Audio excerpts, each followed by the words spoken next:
Bonjour, je suis Philippe Audras, je suis enseignant-chercheur à l'Université Côte d'Azur.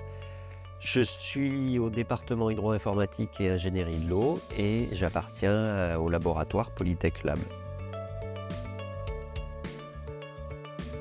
Mon domaine de recherche, c'est le karst. Le karst, c'est cet environnement qui se passe en général dans les régions calcaires où les écoulements se produisent dans le milieu souterrain, principalement sous l'effet de la dissolution. Donc on peut l'aborder par le biais de l'hydrologie, où on va travailler sur les crues, sur le stockage de l'eau, la ressource en eau. Ça peut être aussi une approche typiquement géologique, où on va travailler sur le rythme d'évolution, l'âge des cavités, et également les processus qui permettent la formation et l'évolution de ces cavités. En ce moment, je travaille sur un projet important, qui est un projet qui est financé par l'Agence de l'eau en partenariat avec de nombreux chercheurs et laboratoires de la région. Et l'objectif est d'étudier les caractéristiques d'un réservoir souterrain, un réservoir naturel bien entendu, qui se développe dans le milieu calcaire. On étudie comment ce réservoir s'est formé, c'est-à-dire comment les vides ont pu évoluer au cours des temps géologiques, comment l'eau va circuler dans ces vides, comment elle va être stockée et d'où provient cette eau. Est-ce que c'est des pertes de rivières de surface? Est-ce que c'est de la fonte de la neige? Est-ce que c'est l'eau d'infiltration de la pluie? Et donc, dans le cadre de ce projet, il y a un doctorat qui est en cours et il y a un certain nombre de collègues qui travaillent sur ce sujet, sur les différents thèmes. C'est-à-dire que le site d'étude, ça se situe dans le massif du Dévoluy, c'est-à-dire tout à fait au nord de la région Provence-Alpes-Côte d'Azur. Il y a des enjeux extrêmement importants sur cet environnement parce qu'il y a le changement climatique, c'est-à-dire qu'il y a des incertitudes sur la disponibilité de l'eau dans un futur proche. Dans les Alpes-Maritimes, le karst est extrêmement présent, en particulier sur la rive droite du Var, côté ouest, puisqu'on a des montagnes calcaires qui vont constituer les préalpes de Grasse.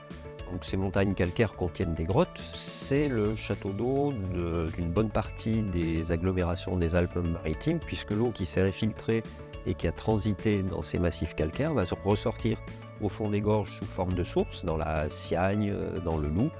Et ces sources sont captées, l'eau est acheminée par des canaux ou par des conduites en direction des agglomérations du littoral.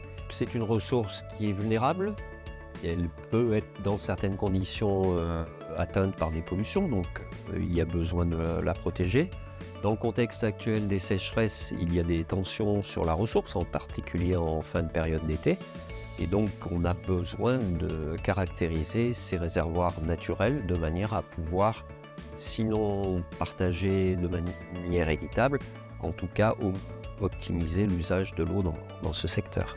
Mon travail de recherche est au préalable sur des aspects, on va dire, plutôt théoriques, donc de connaissance, d'évolution, de formation d'un environnement particulier que sont les réseaux souterrains, mais clairement, il y a des applications qui sont extrêmement évidentes. Ça concerne tout ce qui est la gestion de l'eau et tout particulièrement en ce moment, les besoins qu'il peut y avoir en période de sécheresse, de tension, de partage de la ressource, pour pouvoir connaître et caractériser, identifier les volumes d'eau et le renouvellement. Mes cours sont pour l'essentiel auprès de la spécialité génie de l'eau, qui est une formation ingénieur en formation initiale et par apprentissage.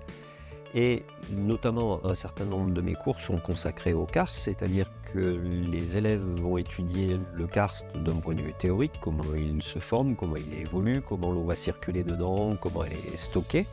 Et on l'aborde également du point de vue opérationnel, quels sont les procédés pour pouvoir mettre en place des périmètres de protection, des captages, augmenter la sollicitation ou les pompages que l'on peut faire sur le milieu souterrain.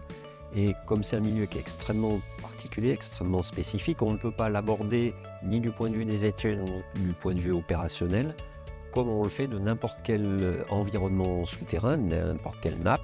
Il y a des méthodes qui sont particulières et qu'il s'agit de connaître.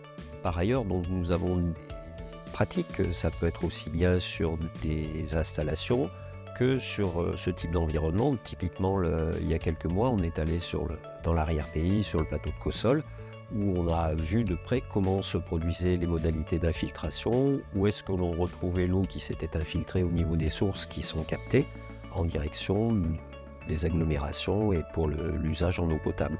Et à ce moment-là, donc, les étudiants perçoivent de manière concrète quelles sont les contraintes de l'utilisation de l'eau, les risques de pollution, les contraintes liées notamment à la sécheresse, et comment ils vont devoir aborder ça en tant qu'ingénieurs lorsqu'ils seront en charge de projets dans ce type d'environnement.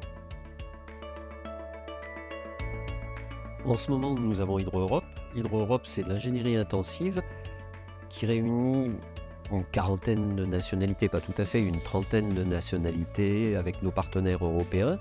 Et les élèves travaillent sur les questions de ressources en eau un petit peu et principalement le risque inondation.